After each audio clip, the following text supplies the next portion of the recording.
kuna mkutano ambao unaendelea kwa hivi sasa katika ofisi za Wizara ya Fedha, kwani kuna mazungumzo yanayoendelea kujadili gharama za serikali na mishahara ya wafanyikazi wa umma, na washiriki kutoka taasisi mbalimbali wanahudhuria mkutano huu. Tusikize ni yapi ambayo yanajiri kwa sasa. Figures. The BPO for 2019-2020? What we have at the moment is a wage bill of 765, right? Which is the number that is not yet audited, but that's what we are using. And that number, yes, but if you use that number of 765 as a percentage of revenue, it is 48.1%. And you can check those figures. So indeed, I want to confirm that the revenue as a percentage of the wage bill as a percentage of revenue has been coming down. The reason why we are here is because we want to do more so that we can get to the target of 35% of revenue. It's not about reducing the absolute number. It will not come down because you will need to increase more teachers. You had the commission saying they need more teachers. If you look at education sector, we have not achieved our target in terms of coverage. So for as long as you are spending on services, the absolute number must come down. What we must watch is the rate of growth vis-a-vis the growth in your economic growth. Are you growing in tandem? Is your GDP growing? Is your wage bill growing in tandem with the growth in your revenue and your GDP? And that is why I just want to bring that clarification. You have also asked about the counties. How do we plan to engage the counties in this discussion? At the beginning, I did confirm that the counties are part of this conference. Indeed, the chair of COG was actually meant to come, but he had to attend to something else, so he wasn't able to come. It has also been confirmed by RGRTC that this conversation emanated from the summit. And therefore, just to give you the comfort that the steering committee has the counties fully represented.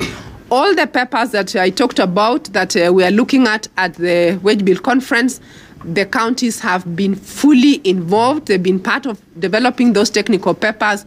They have been part of the steering committee and will be fully represented in the conference. So they are part of the discussion.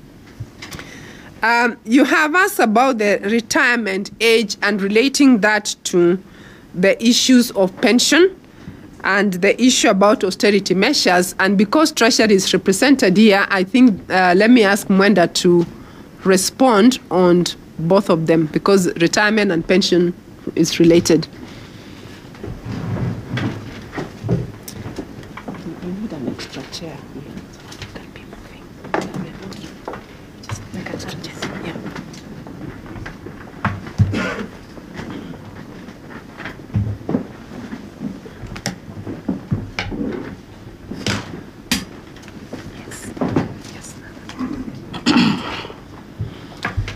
So, ladies and gentlemen, let me start with the issue of the austerity measures. And the National Treasury position on the austerity measures, and indeed the government position, has been articulated very clearly by the Cabinet Secretary to the National Treasury and Planning.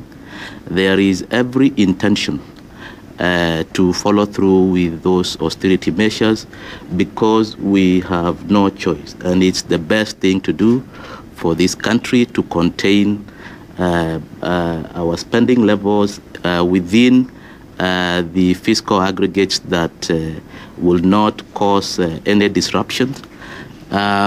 We have a program on borrowing, and we cannot exceed what we have committed to in those plans. And there is no better indication of government commitment than the authority and the engagement that has been there. These austerity measures have been adopted through the structures of government. They have been approved by cabinet. We only are expecting the concurrence of parliament so that we fully implement those austerity measures. So that would be what I would have to say on the austerity measures. Number two, on the retirement age, that really is a matter that is not for National Treasury. I think it's more a matter for Public Service Commission. Thank you.